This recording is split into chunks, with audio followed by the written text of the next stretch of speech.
De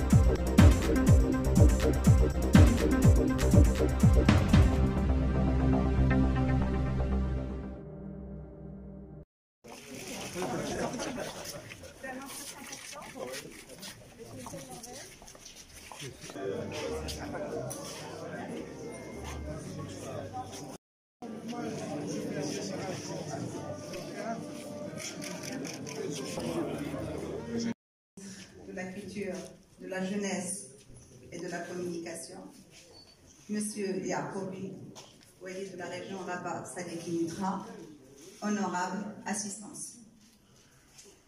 La ville de Rabat est extrêmement honorée de vous accueillir dans ce cadre merveilleux qui est la Casbah des Oudaya pour le lancement des festivités marquant le 10e anniversaire de l'inscription de Rabat au patrimoine de l'UNESCO en tant que capitale moderne et cité historique. Le 10e anniversaire que nous célébrons aujourd'hui est une fierté pour nous.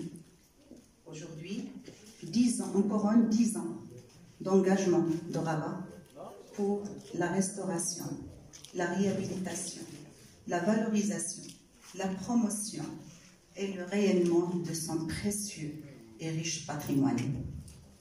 Depuis son inscription en 2012, beaucoup d'actions ont été menées, des structures ont été mises en place, impliquant des partenariats efficaces et intelligents.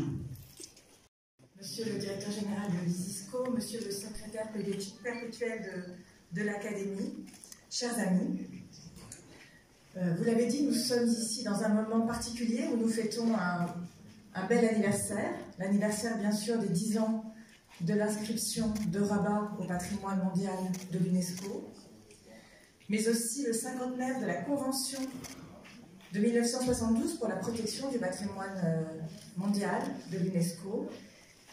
Mesdames et messieurs les ambassadeurs et chefs de mission diplomatique accrédités à Rabat, mesdames et messieurs, je veux tout d'abord dire tout le symbole que j'attache à votre présence aujourd'hui à Rabat, capitale du Royaume du Maroc, carrefour culturel et civilisationnel, espace d'échange et d'ouverture à travers lequel chaque jour nous redécouvrons la richesse historique et culturelle de notre pays. Rabat n'est pas uniquement un héritage, loin de là, elle est également un symbole, celui d'un Maroc en perpétuelle évolution, guidé par Sa Majesté le Roi, que Dieu l'assiste, qui ne plie ni devant l'adversité, ni devant la difficulté. Rabat nous rappelle, dans chacun de ses murs, chacune de ses portes, chacune de ses fortifications, que le temps ne peut effacer l'histoire, que ses contrariétés se heurtent à ses murs sans jamais atteindre la moindre de ses parois. Le patrimoine de Rabat, ville des Lumières, nous permet au quotidien de nous plonger dans les expressions les plus marquantes de la civilisation marocaine, érigeant en ces terres des œuvres architecturales uniques, des chemins romains au Madrasa Mérini. Chala nous offre un espace unique où se sont succédées les civilisations les plus accomplies des siècles passés. Ici même, dans ces magnifiques jardins des Oudaya, se rappellent à notre souvenir toutes les civilisations qui l'ont bâti. Construite par les Almoravides, il y a plus de 8 siècles, le Ribat, surplombant l'embouchure du fleuve de Bourg-Grec, aurait été édifié sur un ancien emplacement romain, l'Orsal des Benitagras. Au gré des hommes qui ont séjourné, Rabat s'est imposé comme le croisement des confluences de l'identité marocaine, à la fois amazigh, méditerranéenne, hébraïque, musulmane, andalouse. Elle nous engage sur le sentier de l'histoire du royaume, du génie de nos ancêtres les plus lointains, celui des générations qui nous ont précédés, conjuguant parfaitement l'authenticité de ses racines à sa promesse d'avenir, celle d'une terre regorgeant de créateurs, de fins artisans et de bâtisseurs. Résolument marocaine, Rabat incarne tout ce que notre pays a de meilleur en lui, sa diversité, son génie architectural, son savoir-faire millénaire et son unicité. Ce sont ces caractéristiques et ce savoir-faire que nous célébrons aujourd'hui à l'occasion des 10 années de l'inscription de Rabat, capitale moderne, ville historique, un patrimoine en partage au patrimoine mondial. Excellence, Madame la Directrice Générale, la culture sera toujours chez elle au Royaume du Maroc à Rabat et à Rabat. Et elle fera toujours découvrir à ses visiteurs les merveilles de notre patrimoine. Elle continuera inlassablement à raconter l'histoire qui est la sienne pour éclairer l'avenir. Le Royaume du Maroc demeurera un pays ouvert à tous, à tous les arbres, à tous les créateurs, à tous ceux assoiffés de découvertes qui viendront sillonner ces rues pour y trouver ce qui unit l'humanité et la diversité des cultures qui la font. Cette diversité assure ancrer Rabat dans la reconnaissance de l'égale dignité des cultures. Elle lui permet aujourd'hui de refuser l'uniformisation de son histoire et laisse en ceux qui croisent le chemin de son histoire le message singulier qu'elle adresse au monde. Madame la directrice générale, l'UNESCO est au service de l'humanisme mondial depuis 3/4 de siècle. Plus de 75 ans que, grâce à ses pères fondateurs, votre organisation s'acharne à bâtir la paix dans l'esprit des hommes, à mener le plus grand combat qui soit, celui qui nous oppose à l'ignorance et à l'aveuglement.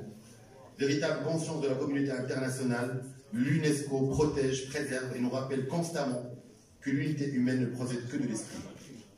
À l'heure où tous les extrémismes menacent notre patrimoine mondial et les biens communs de l'humanité, il me paraît important de rappeler l'objectif même de la création de la maison UNESCO, élever dans l'esprit des hommes les défenses de la paix.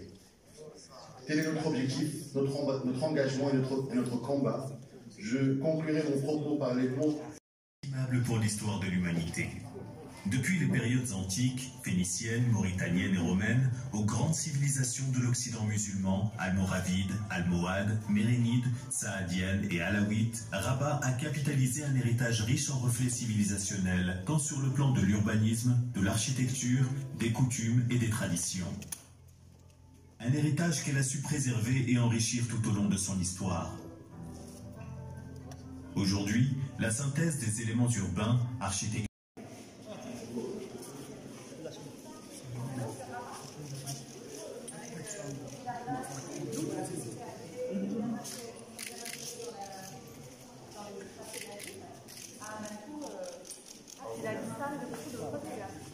Absolument, et surtout que Rabat, on avait signé dans la ville de la République, on avait signé déjà avant